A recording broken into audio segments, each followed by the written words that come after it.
Chris, welcome back. Thank you.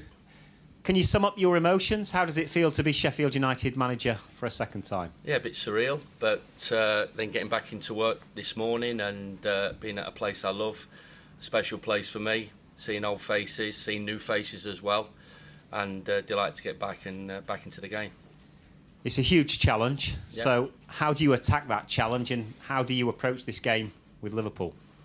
Well, with our own personality and characteristics that we feel, you know, through myself and my coaching and managerial career and the guys that we've brought in, the qualities that we can bring, and hopefully to improve the situation that we're in. It's not a great situation, everybody knows that.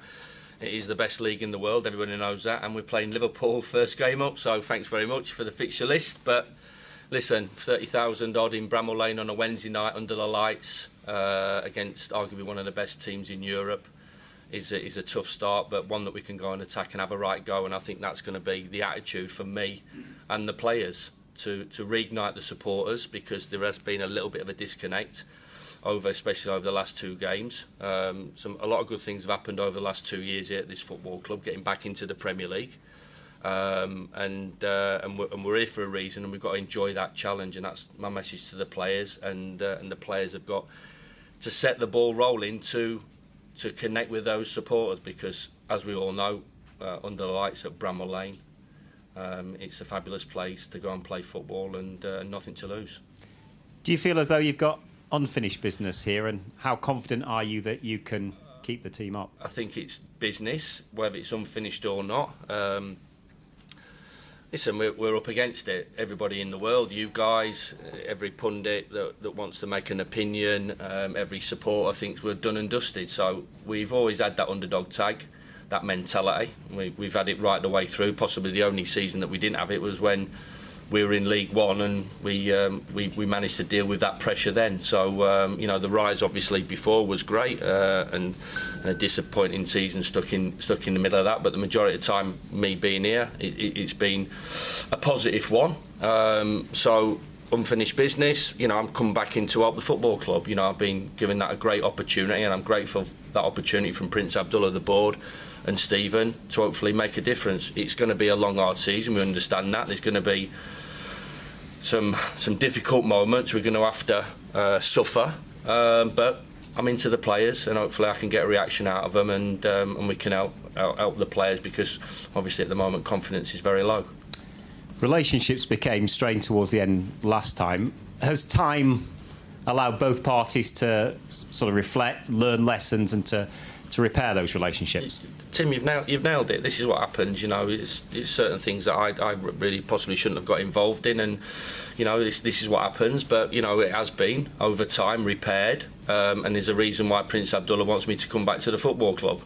You know, regardless of what other people will feel and think, you know, he feels I'm the best man to do the job, and I'm delighted that he thinks that. And I think, you know, from the biggest positive for me is that the relationship between him and myself is good, and he wants me to come back and help the football club and hopefully pick up some results and be positive and competitive for the remaining part of the season and longer.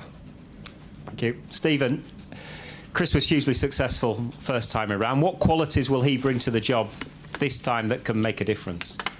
Well, I think we all know Chris's style, and the way he knows the DNA of the football club, and he lives and breathes Sheffield and Sheffield United. So I think he understands the heartbeat of what we want to achieve, and the style and manner that we want to do it. And he did that historically, and we feel we can do that again now. And I think, you know, when the decision was made, Chris knows the vast majority of the squad already, because he's had them when he was here previously, and I know he's followed our results ever since. So he knows the new players we brought in, and we think he's the right man to hit the ground running with it.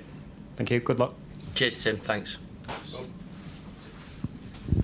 Chris, welcome back to Sheffield United. What was it like walking back through the doors here and being back again? Yeah, it was a bit nuts, really. Mind you, it was about 6:30 this morning, because we've got that much work to do. No, it was good. It was a great feeling back at work and at the coalface, and getting to speak to the players. I had an opportunity of speaking to the players today. So, you know, some messages, some reminders of what this club's about, what the culture is that was set in 2016. We all understand that, and that's made us successful. I think you've got to realise over this 7 or 8 years, the trajectory of this football club is one that's gone forward, and it's been positive through our initial time, through Paul's period, which was an outstanding period as well, and we have to get back to those values and what we're about, our culture.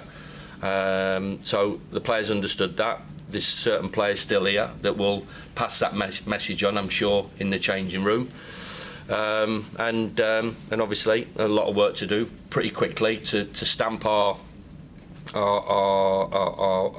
authority, is that the right word, or our message into the players, because you're up against Liverpool, a world-class team, and certain things that we will change. Obviously every manager has that ability to put their own stamp on a team, and we're going to try and do that from the off. When you last took over here, you needed to lift the place. Is there some crossover there, do you think? Yeah, I believe that, but listen, it's not. I don't think it was to the manner of what we had to do in 2016. There was a incredible disconnect then. I've said all along, supporters hated players, players hated supporters. There was no connection between staff, office staff, board, owners, whatever it was, the academy. The 7 or 8 parts of the football club were completely, as you said, disconnected. So that isn't the case now. But there's certain aspects that we need to get back to, I think, and the biggest one is connecting with the supporters. There is a feel, especially recently, that's just lost. The players have lost the trust of the supporters, and they need to earn that back. The last 2 games have been a real struggle. How do you get this team going again?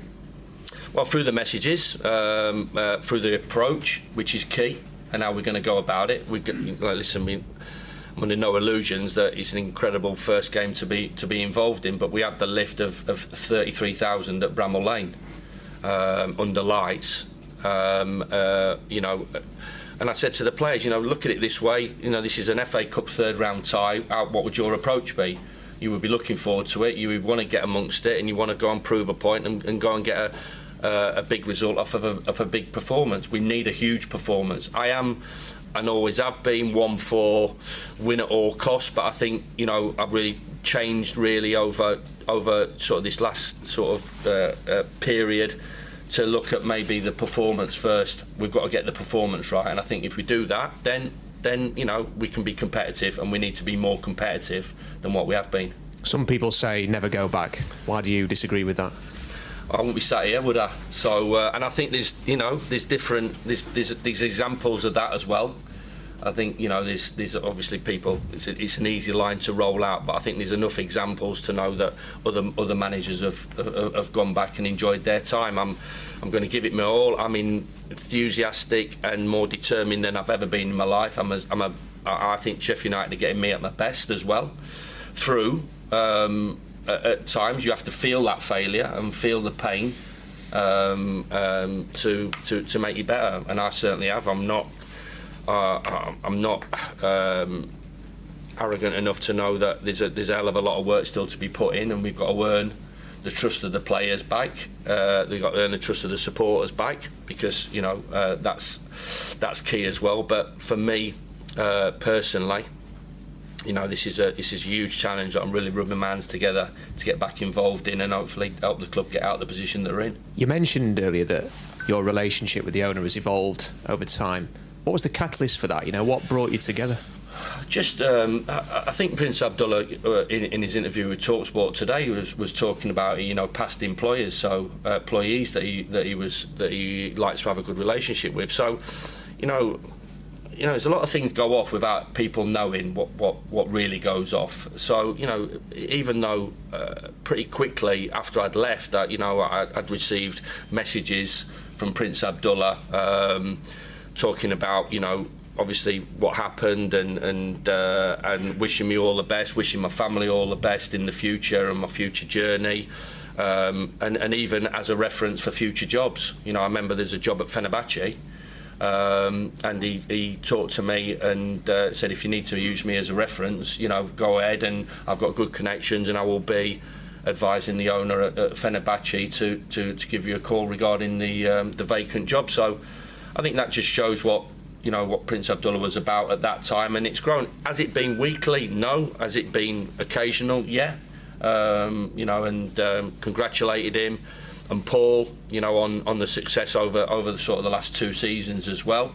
And he's wished me all the best at the clubs that I've taken over since. When you think of all the moments you've had at this football club, you know, the promotions, that first season in the Premier League, what would keeping the team in the Premier League this year? How would that compare to maybe some of those other achievements? We've created some great memories, and that'll be another one. We know there's a hell of a task ahead of us and an opportunity, but it's an opportunity to do it, you know. And like I said, you know, we've got the tag of underdogs, and you know the narrative out there. We all understand that. We can't, you know, we don't just blank ourselves off. You know, we all pick up papers and read stuff, and I know it's quite difficult at times, but you know people do that because naturally they want to keep the finger on the pulse of what is the game that we all love, and put Sky on and they read other stuff, and the narrative out there is very, very negative about us, and only us can change that narrative. Are we going to do it for you guys? Nah, but we're going to do it for ourselves and our supporters and our football club, and that's going to be the attitude going forward. January is not that far away.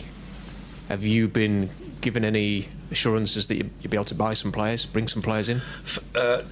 For me, Rob, the really focus is on the team and on the game-to-game attitude, getting the next game, not looking too far ahead. You know, I know obviously January is there, and in a word, Rob, give us an opportunity to get me head up, please, and have a breath, because obviously it's a bit hectic over the last 2 or 3 days. But yeah, of course there'll be conversations, and I'm sure that, you know, there'll be opportunities if we feel we can improve the group. First and foremost, I've got to get the best out of the group that I've got now, between now and January the 1st. But I'm sure that if we see improvements and we see some glimmer of hope, then Prince Abdullah I'm sure will push that forward and try and help us improve the group.